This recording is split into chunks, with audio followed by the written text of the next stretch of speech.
Hi everyone. Hope you all are doing good and I hope कि आप सबका preparation काफी अच्छा चल रहा है। आप बहुत ही एफिशिएंटली सारे टॉपिक्स को कवर कर रहे हो। Do not leave any topic, right? And बिना फ्रस्ट्रेट हुए हुए प्रिपेयर करो। तो आज के वीडियो में मैं ये शेयर कर रहा हूँ कि कभी कभार ऐसा होता है ना कि पढ़ाई करने का मन नहीं लगता या कुछ काम करने का मन नहीं लगता। It happens with everyone, right? और ये होना कोई गलत बात नहीं। तो आज के वीडियो में मैं ये शेयर कर रहा हूँ कि हम लोग हमारे बोरिडम को किस क्रिएटिव तरीके से ऑप्टिमाइज कर सकें।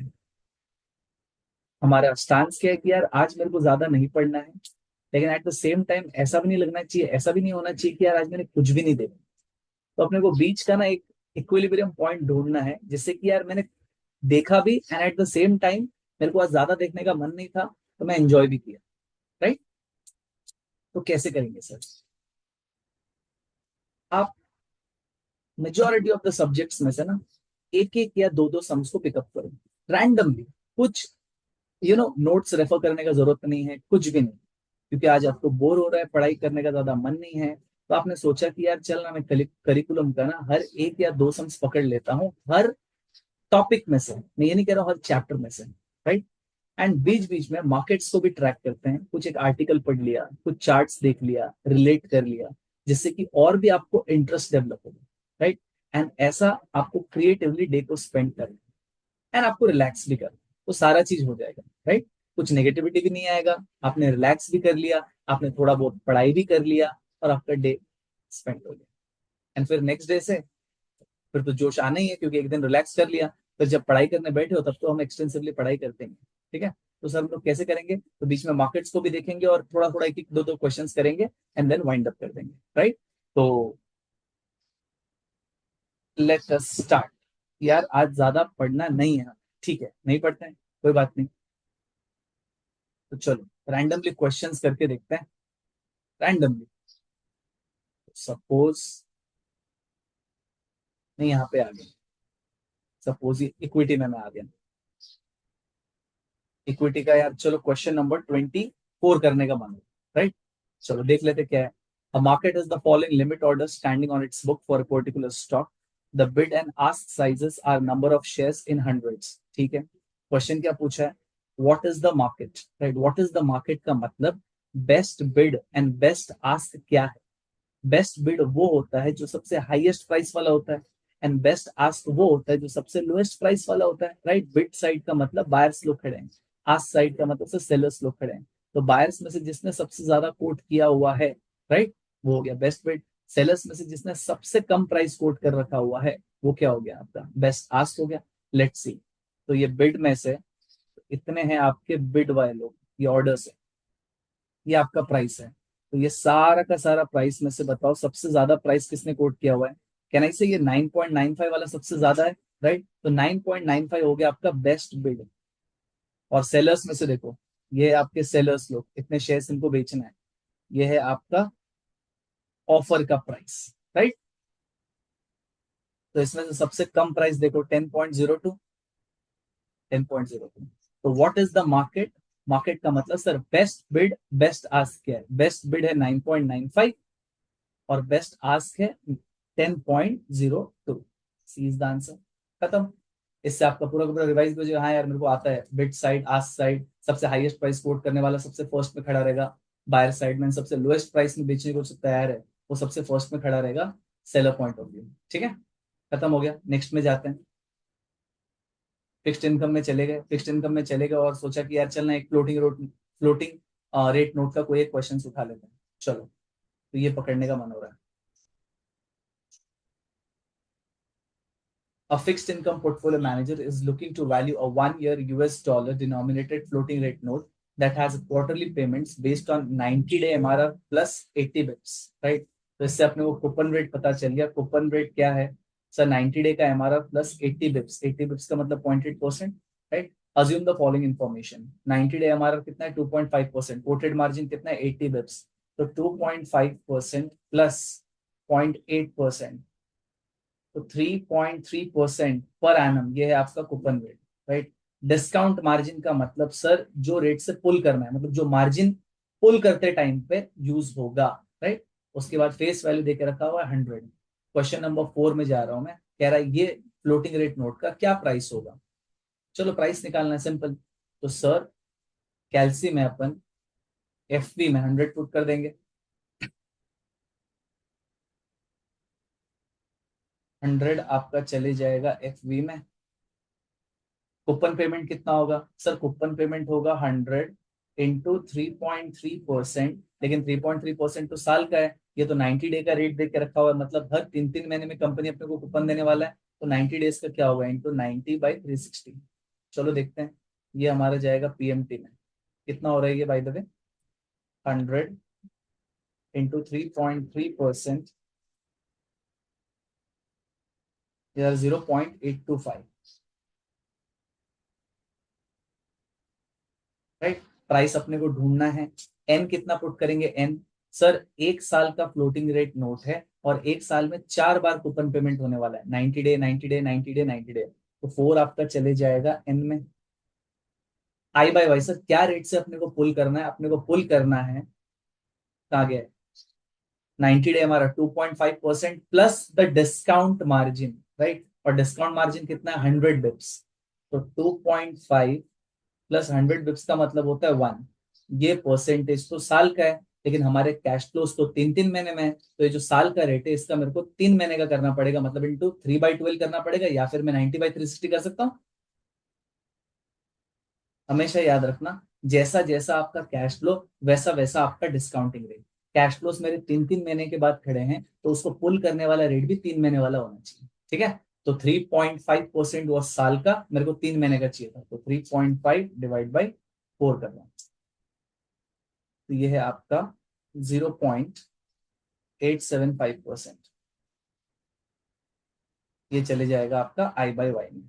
उसके बाद क्या करना है, CPT PV. Let's do it. 100 FV, 0.825 PMT, 4 N, 0.875 I by Y CPT PV, 99.80, 99.80 B. Right, तो देखा इस तरीके से आप अपने बोर्डम को ऑप्टिमाइज कर सकते हो। इक्विटी में से वो बिड लिमिट ऑर्डर्स अपने देख लिया sir, bid side ask side, फिर फिक्स्ड इनकम में गए, रैंडमली फ्लोटिंग रेट नोट का एक वैल्यूएशन देख लिया। उसके बाद नेक्स्ट में जाते क्वांट्स में चले जाते हैं। क्वांट्स में ऐसे ही मन हो गया यार सैम्पलिंग से चलना, एक क्वेश्चन उठा लेते हैं। राइट, और उसमें क्या ही टाइम जा रहा है, देखो ना क्या टाइम जा रहा है इसमें। और आपका रिवाइज भी हो रहा है कि हाँ यार लिमिट ऑर्डर्स भी देख लिया, फ्लोटिंग रेट नोट भी देख लिया, चलना अभी सैम्पलिंग में से कोई एक क्वेश्चन उठा लेते हैं। जैसे कि सैम्पलिंग में से फॉर एग्जाम्पल क्वेश्चन नंबर 4 उठा लेते हैं।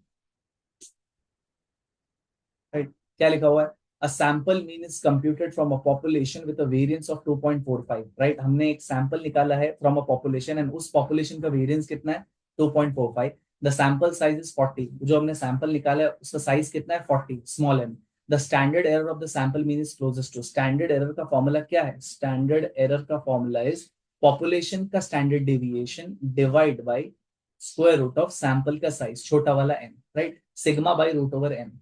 अब सर पॉपुलेशन का स्टैंडर्ड डेविएशन कैसे आएगा, सर पॉपुलेशन का वेरिएंस देके रखा है उसका स्क्वायर रूट कर देंगे, स्क्वायर रूट ऑफ 2.45। वेरिएंस का स्क्वायर रूट क्या होता है, standard deviation divide by sample size कितना है, 40, स्क्वायर रूट ऑफ 40। चलो तो 140,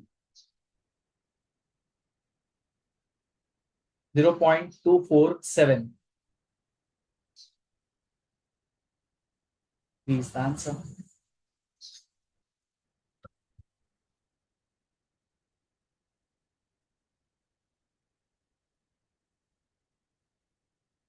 अब अपन ने यार इक्विटी का थोड़ा एक लिमिट ऑर्डर्स वगैरह देख लिया, बॉन्ड का फ्लोटिंग रेट नोट्स वगैरह देख लिया, क्वांट्स का एक सैम्पलिंग का एक जस्ट क्वेश्चन देख लिया। अब थोड़ा सा स्विच करने का मन हो रहा है। राइट, स्विच करने का मन हो रहा है, तो यार देखते हैं आज मार्केट्स में क्या हुआ 2 सितंबर में। राइट, तो चलो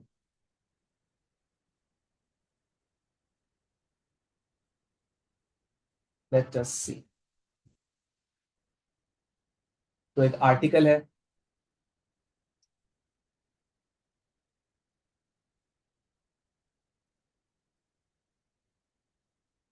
मैं मेरे को जस्ट देखना है कि यार निफ्टी में क्या हुआ है, मोटा मोटी ओवरऑल मार्केट को ट्रैक करना है कि यार निफ्टी में क्या हुआ क्या नहीं हुआ उसको चेक करना है। तो यहाँ पे जस्ट पहले तो एक राइटअप पढ़ रहा हूँ, उसके बाद अपन उसको मैच करेंगे क्या ऐसे हुआ क्या। Let's see. आप चलो पहले तो इंटरेस्टिंग चीजें चार्ट्स वगैरह देख लेते हैं।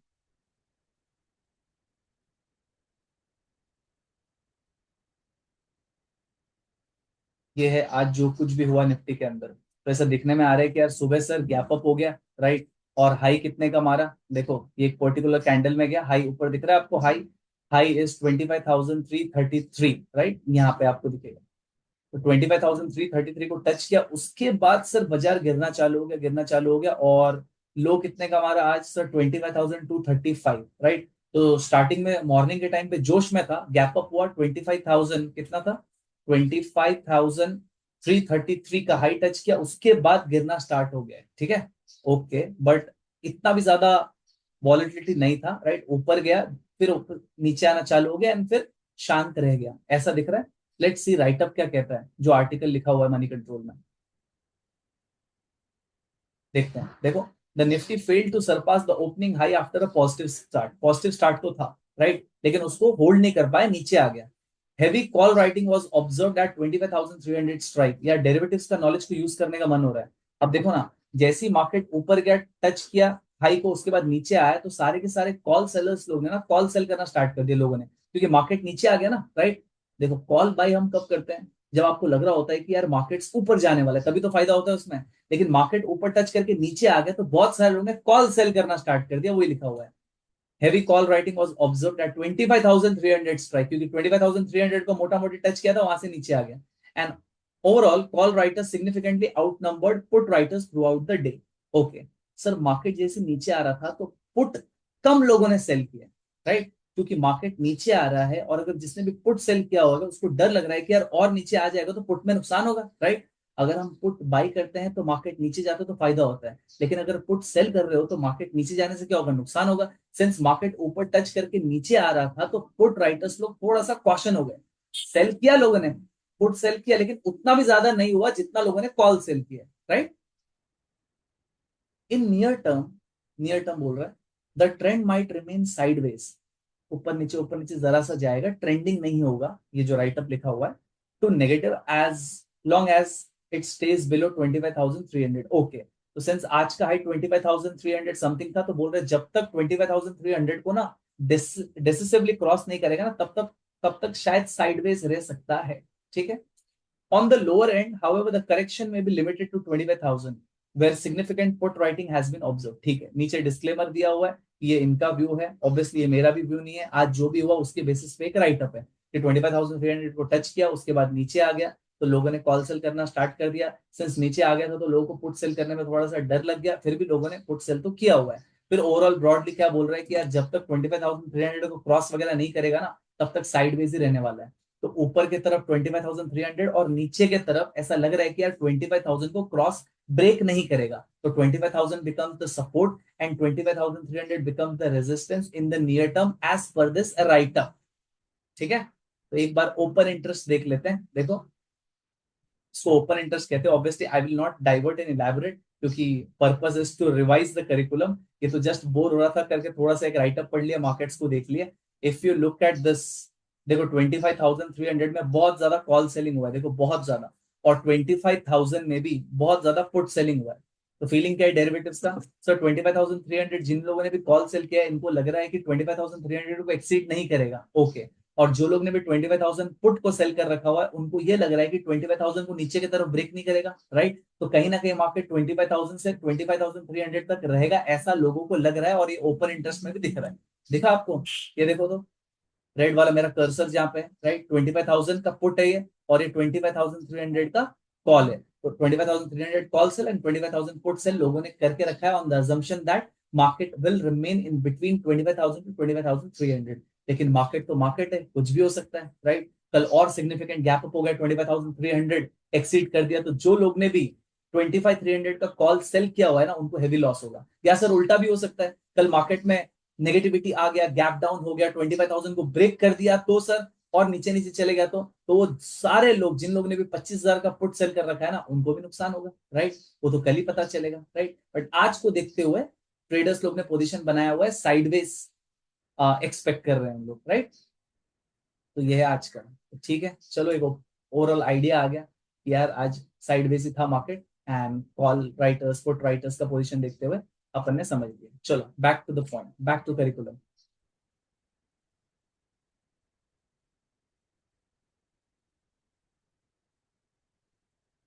अब सिंस डेरिवेटिव्स को देखा ही है तो नेक्स्ट क्वेश्चन डेरिवेटिव्स का ही करते हैं. Question number 5.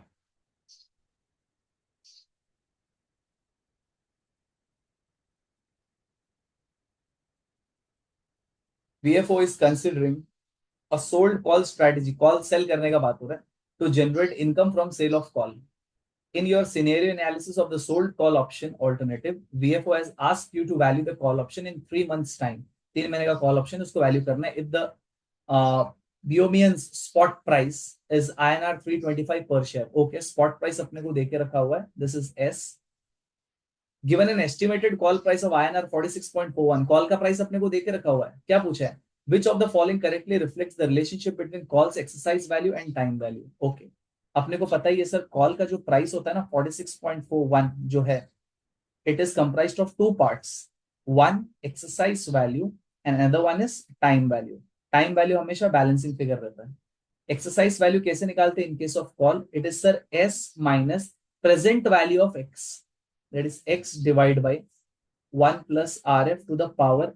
याद है कॉल कितना 3 महीने का है, तो टू द पावर 3/12.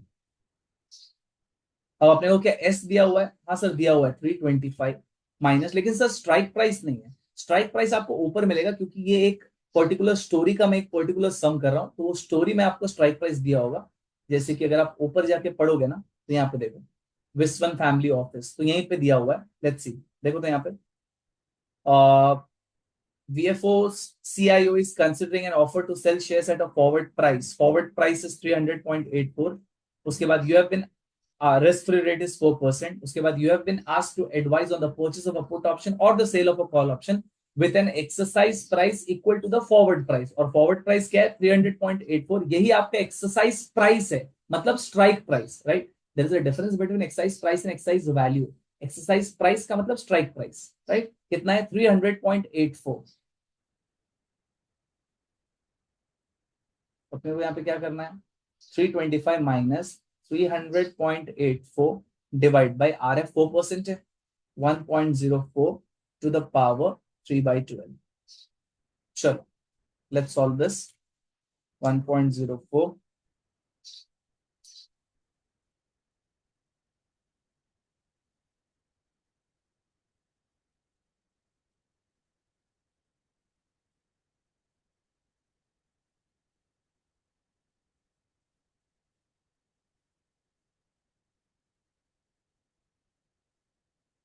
ये वाला पार्ट आ रहा है sir 27.095.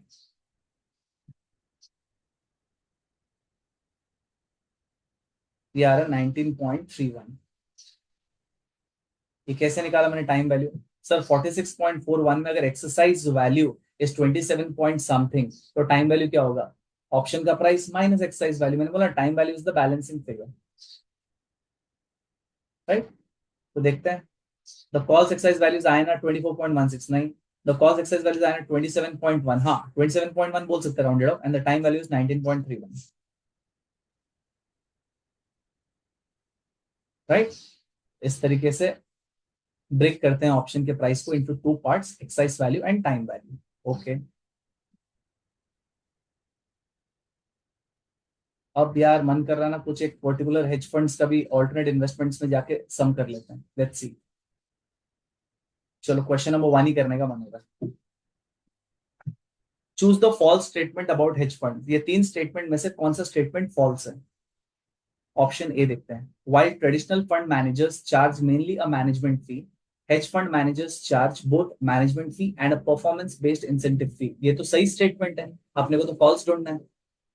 B, redemption of funds from a hedge fund prior to its liquidation is very very hard. हाँ क्योंकि बहुत सारे कंस्ट्रेंट्स है ना, आपको लॉकअप पीरियड है एंड दिस दैट है, क्योंकि हेज फंड्स में liquidity is very very low, right? तो आपको इतना जल्दी पैसा नहीं मिलेगा. There is a certain lockup period due to initial lockup period and specific terms of redemption. ये भी सही कह रहा है. तो A and B are the correct statement. Obviously C will be the false statement. Let's read it out.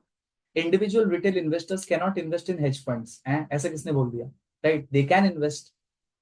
तो सी is the false statement.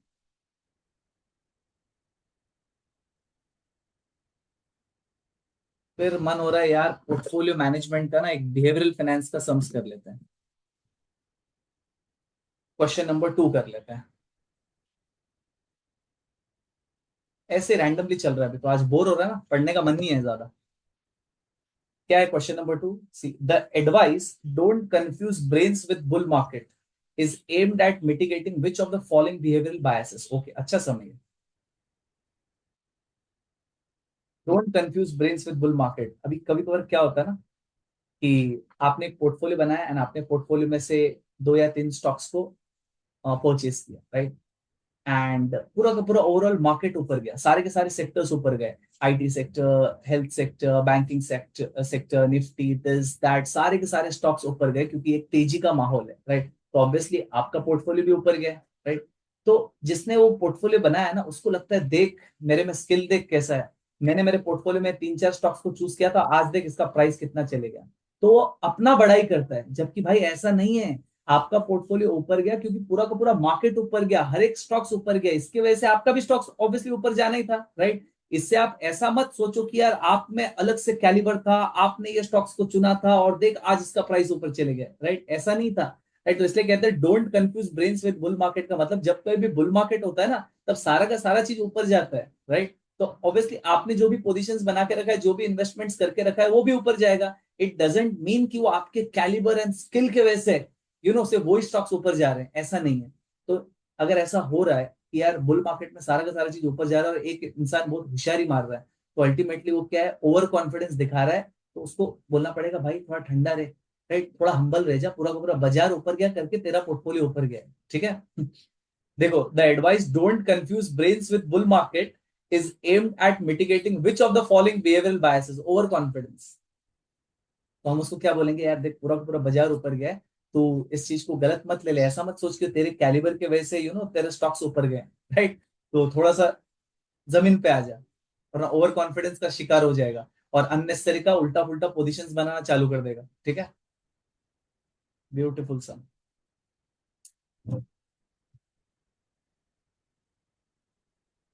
फिर corporate issues करने का मन हो रहा है, एक सम पकड़ लेते हैं। Question number 2, which of the following will most likely decrease an issuer's cash conversion cycle? पहले तो यार कैश कन्वर्जन साइकिल क्या हो रहा है? Inventory period plus receivables period minus payables period. क्या कह रहा है? Which of the following will most likely decrease. Decrease कब होगा? या तो इन्वेंट्री पीरियड कम होना चाहिए, या तो रिसीवेबल्स पीरियड कम होना चाहिए, या तो पेएबल्स पीरियड ज्यादा होना चाहिए, right? And increase in payables period, payables outstanding. C. इसके बाद कुछ इकोनॉमिक्स का सम पकड़ने का मन हो रहा है। चलो, कौन सा क्वेश्चन नंबर 4 पकड़ लेते हैं।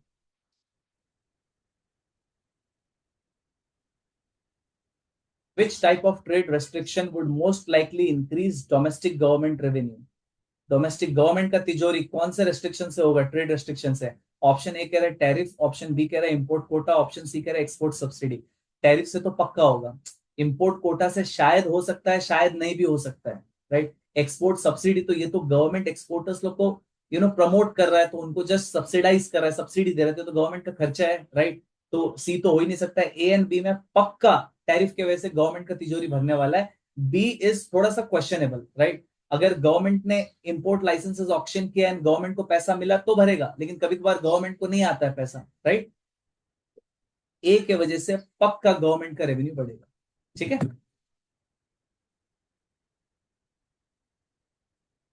इस तरीके से आप अपने बोरिडम को ऑप्टिमाइज कर सकते हो, बीच बीच में मार्केट्स एंड ऑल दैट को ट्रैक कर सकते हो, कुछ एक आर्टिकल पढ़ सकते हो। एंड देन अब यहाँ पे इतना करने के बाद थोड़ा सा ब्रेक ले लो, राइट? फिर थोड़ा रेस्ट करो, रिलैक्स करो, एंड देन वापस से यही स्टाइल को अगेन सेम वे में आप रिवाइज करना स्टार्ट करो। ऐसे करके आप डे को स्पेंड कर सकते हो। ऐसा 2 या 3 राउंड लगा लो, उसके बाद ब्रेक करो, रिलैक्स करो, राइट? फिर नेक्स्ट डे से फिर प्रॉपरली पूरा जोश में स्टार्ट करना, ठीक है? चलो, यहाँ पे मैं स्टॉप करता हूँ। Thank you everyone.